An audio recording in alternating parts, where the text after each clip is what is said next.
చేసినటువంటి ఎంతో మంది జనప్రతినిధులకి ఇక్కడికి విచ్చేసినటువంటి నా ఉత్తరాంధ్ర సోదర సోదరిమణుల అందరికీ కూడా నా హృదయపూర్వకమైనటువంటి నమస్కారాలు తెలియజేసుకుంటున్నాను. ఒక 12 సంవత్సరాలైతే ఒక పుష్కరం అంటాం, 100 సంవత్సరాలైతే శతాబ్దం అంటాం.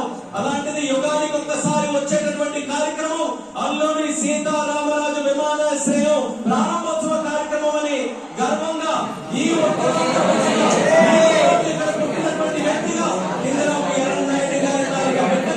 ఈ రోజు గర్వంగా ఉందని కూడా ఈ సందర్భంగా తెలియజేసుకుంటున్నాను. ఉత్తరాంధ్ర అంటే ప్రతి ఒక్కరు కూడా ప్రపంచం వైపు చూసేవాళ్ళు. మనకి పని కావాలన్నా, మనకి ఏ అవకాశం కావాలన్నా, మనకి పొట్ట గడవాలన్నా, ఏ కార్యక్రమం చేయాలన్నా సరే ఉత్తరాంధ్ర అంతా కూడా ప్రపంచం వైపు చూసేది. కానీ ఈ రోజు మనం భోగాపురం ఎయిర్పోర్ట్ చూసిన తర్వాత ప్రపంచం ఉత్తరాంధ్ర వైపు చూస్తుందన్నది గర్వంగా మనందరం కూడా తెలియజేసుకోవాలి. అవకాశాలు ఎన్నిగా భోగాపురం విమానాశ్రయం మన ప్రధానమంత్రి గారి చేతుల మీదుగా ఈ రోజు ప్రారంభోత్సవం కానుంది. అలాంటి విమానాశ్రయం ఒక 77,000 చదరపు అడుగులతో తయారవుతున్నటువంటి విమానాశ్రయం సుమారు 60 లక్షల కెపాసిటీతో తయారవుతుంది. ఎంఆర్ఓ గాని ఎంతో మంది యువతి యువకులకి ఉద్యోగాలు ఇచ్చే అవకాశం ఇక్కడ కలగబోతుంది.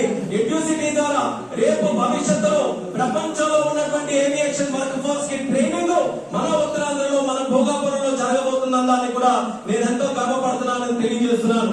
అటువంటి ఉత్తరాంధ్ర ప్రాంతంలో ఈ రోజు ఈ భోగాపురం ఎయిర్పోర్టు మనందరికీ కూడా సింహద్వారంగా ఉందని తెలియజేస్తున్నాను. ఇచ్చాపురం నుంచి పాతపట్నం, పాతకొండ, శ్రీకాకుళం, అలాగే బొబ్బిలి,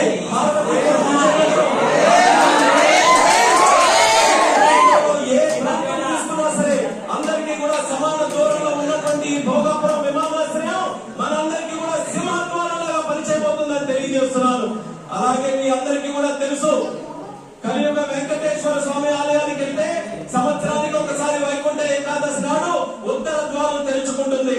అలా మన ఆంధ్రప్రదేశ్ అభివృద్ధి కోసం ఈ రోజు ఉత్తర ద్వారంలో మన భోగాపురం ఈ రోజు మనందరికీ కూడా తెరవబోతుంది. ఎంతో కాలం నుంచి ఎదురు చూపులు చూసాం మన ఉత్తరాంధ్రలో.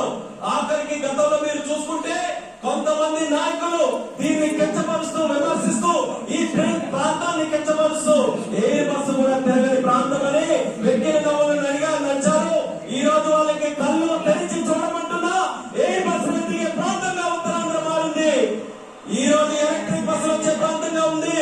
రేపు పెద్ద పెద్ద కంపెనీలనంటే దేశంలో ఉన్న కంపెనీలు కాదు, అంతర్జాతీయంగా ఉన్న కంపెనీలన్నీ కూడా మన భారతదేశంలో, మన ఆంధ్రప్రదేశ్ లో, మన ఉత్తరాంధ్ర ప్రాంతానికి రాబోతున్నాయి. వాళ్ళ బస్సులు కూడా ఇక్కడే తిరిగి మన యువతి యువకులకి అన్ని ఉద్యోగ అవకాశాలు కూడా కల్పించబోతున్నాయి.